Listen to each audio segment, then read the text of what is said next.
Bismillahirrahmanirrahim. Shalli ala sayyidina Muhammad. Bismillahirrahmanirrahim. Mengapa kami tidak hancur? Pertanyaan sering diajukan. Jutaan investor kehilangan semuanya hilang sejak 2007. Bagaimana Anda memperoleh dan bukan kehilangan? Pendidikan finansial memberi kami kemampuan untuk tidak mengikuti kebijakan keuangan konvensional. Jadi jangan mengikuti kebijakan keuangan konvensional. Pertanyaan sering diajukan, apa yang Anda ketahui yang tidak diketahui orang lain? Mengapa Anda tetap menang bahkan ketika perekonomian ambruk? Kami terus bermain monopoli. Ada 3 pelajaran tak ternilai dalam monopoli. Penjelasan. Pertama, pelajaran pertama, 4 rumah hijau, 1 hotel merah. 4 rumah hijau, 1 hotel merah. Pelajarannya adalah mulai dari kecil. Bermimpilah besar. Kami berdua mengikuti kelas dan melakukan kesepakatan kecil pada akhir pekan. Kami punya aturan sebelum membeli atau satu properti, kami harus melihat 100 properti. Dengan kesepakatan yang kami lihat, terutama kesepakatan buruk, kami menjadi makin pintar. Sebagaimana mungkin Anda ketahui, sebagian besar investasi merupakan investasi yang buruk. Jadi Anda harus menginvestasikan waktu untuk mencari kesepakatan hebat yang jarang ada. Hal itu tidak harus berupa investasi properti, bisa saja berupa saham atau bisnis. Pelajarannya adalah kebanyakan orang, terutama kaum pria, terburu-buru masuk ke pasar, menciptakan percikan besar, dan berusaha mendapat kesuksesan besar. Biasanya justru merekalah yang menderita kerugian.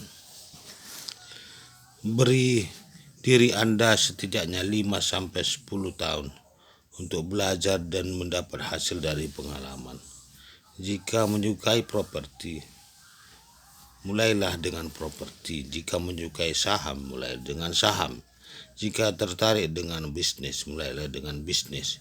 Ketahuilah bahwa Anda akan melakukan kesalahan, jadi buatlah kesalahan kecil. Belajarlah dan teruslah bermimpi besar. Pelajaran nomor 2, 1 rumah 10 US dollar, 2 rumah 20, 3 rumah 30. Pelajaran arus kas. Makin banyak rumah, semakin banyak arus kas. Hotel merah, arus kas yang ekstrim. Hotel merah adalah arus kas yang ekstrim. Dalam dunia uang, pendidikan finansial, arus kas adalah kas terpenting. Kas selalu mengalir, kas entah mengalir masuk atau keluar. Bagi kebanyakan orang, mereka bekerja keras dan kas mengalir keluar.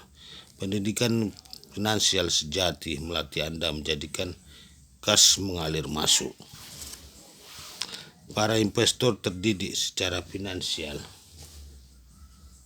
harus mengetahui antara arus kas dan keuntungan modal. Harus diketahui antara arus kas dan keuntungan modal. Kebanyakan investor tak berpendidikan berinvestasi untuk keuntungan modal. Itulah sebabnya para amatir mengatakan hal-hal seperti nilai rumah saya meningkat, harga saham saya naik sehingga saya menjualnya. Apakah menurut Anda investasi pada pasar yang tengah muncul itu cerdas? Saya berinvestasi pada emas karena harganya naik. Anda harus menyeimbangkan kembali portofolio Anda. Nilai bersih saya meningkat. Saya berinvestasi pada mobil dan antik karena nilainya meningkat. Singkatnya, orang-orang merugi selama krisis finansial ini adalah orang-orang yang telah berinvestasi untuk keuntungan modal. Kebanyakan dari mereka bertaruh harga sesuatu akan naik. Ketika pasar jatuh, kekayaan mereka jatuh, dan bagi banyak orang nilai bersih mereka menjadi negatif.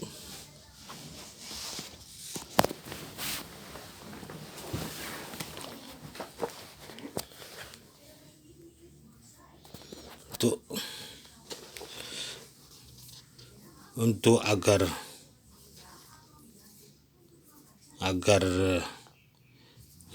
menyederhanakan diagram berikut melustrasikan perbedaan antara arus kas dan keuntungan modal. Keuntungan modal arus kas, pemasukan, laporan laba rugi aset, pemasukan, pengeluaran, liabilities, laba rugi, pemasukan, pengeluaran, aset, apresiasi.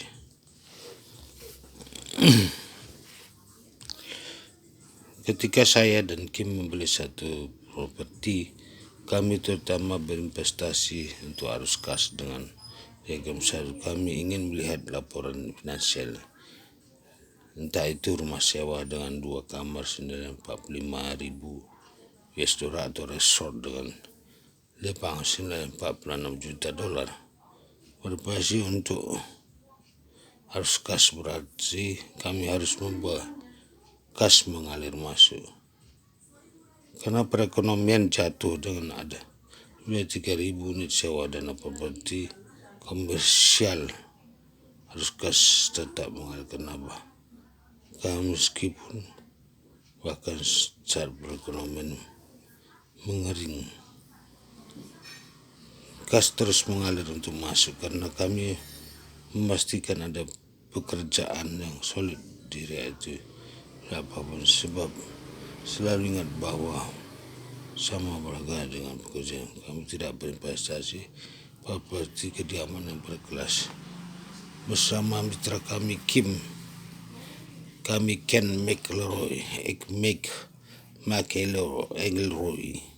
kami berusaha di perumahan pekerja di daerah yang membutuhkan ketahanan kerja yang kuat dan mapan. Perumahan pekerja.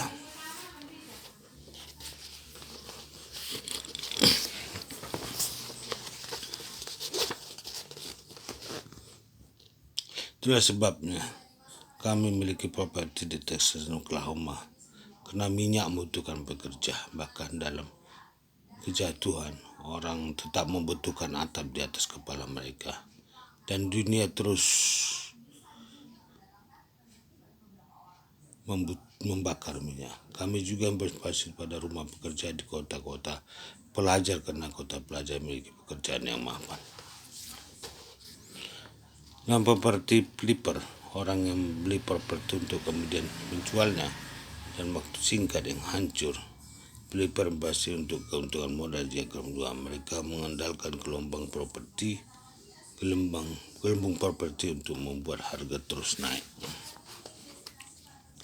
Kemudian mereka akan menjual properti ketika ada orang yang mudah ditipu dan mendapat keuntungan besar. Ketika gelombang properti jenuh, flipper dan menjadi orang yang tertipu. Saya akan mengulangi pelajaran karena memang pantas diulang. Dalam permainan Monopoly, pelajarannya harus kas, entah itu rumah atau listrik kas mengalir yang merupakan Anda memperoleh permainan dalam monopoli dan kehidupan nyata. Sayangnya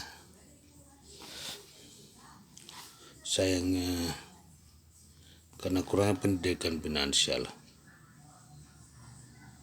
saya memperkirakan 90% investor amatir memberi keuntungan modal terhadap harga saham atau emas atau perak atau naik. Itu berjudi, tapi itulah yang dikomunikasikan oleh bagian besar pakar untuk Anda. Oleh sebabnya perencanaan keuangan untuk investor mereka bisa persen 8% per tahun atau yakin. Pak Presiden berkata, dari rumah Anda akan naik. Mereka kepada keuntungan modal, bukan arus gas. Anda harus sangat cerdas agar bisa berpacu untuk arus gas.